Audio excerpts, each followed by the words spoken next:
Macmillan Audio presents Christmas Bliss by Mary Kay Andrews.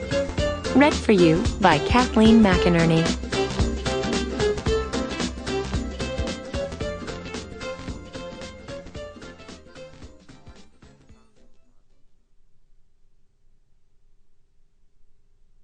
Chapter 1. Weezie. 'Twas the week before Christmas. Jean Eloise Foley! Marian Foley tugged hard at the fabric of the ivory lace dress.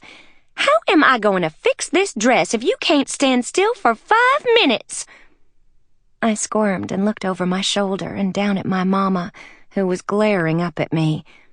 I was standing on a none too sturdy wooden kitchen stool, and in high heels yet.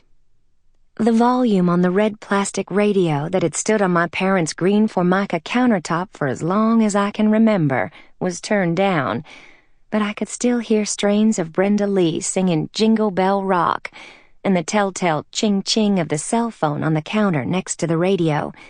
"Mama," I pleaded, "that has to be Daniel texting me. Can't we just stop for a minute so I can grab my phone?" "Don't you move," Mama managed to say, despite the fact that her lips were clamped tight around a clutch of dressmaker's pins.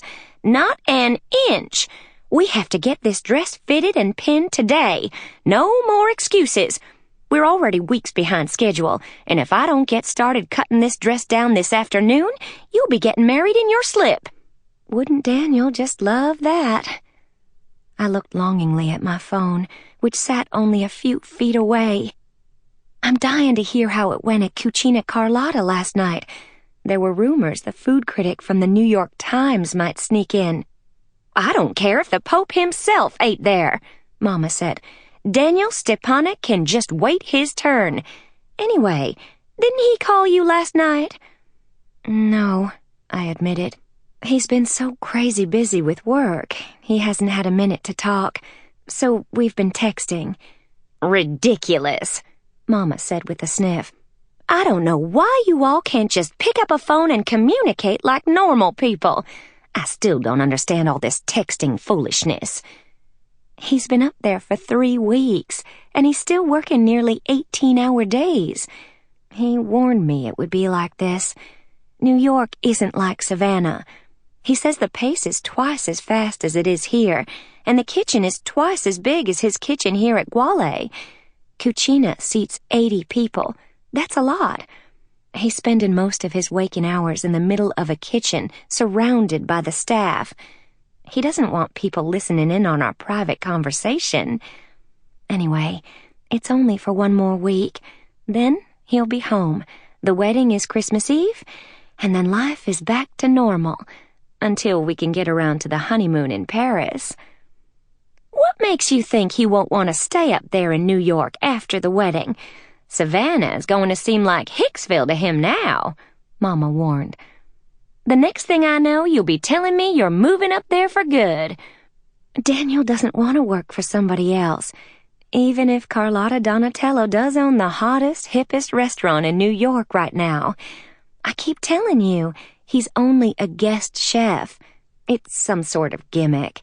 Mrs. Donatello has invited 6 different chefs from all over the country to come in, design menus from their own region, and run the kitchen for a month at a time.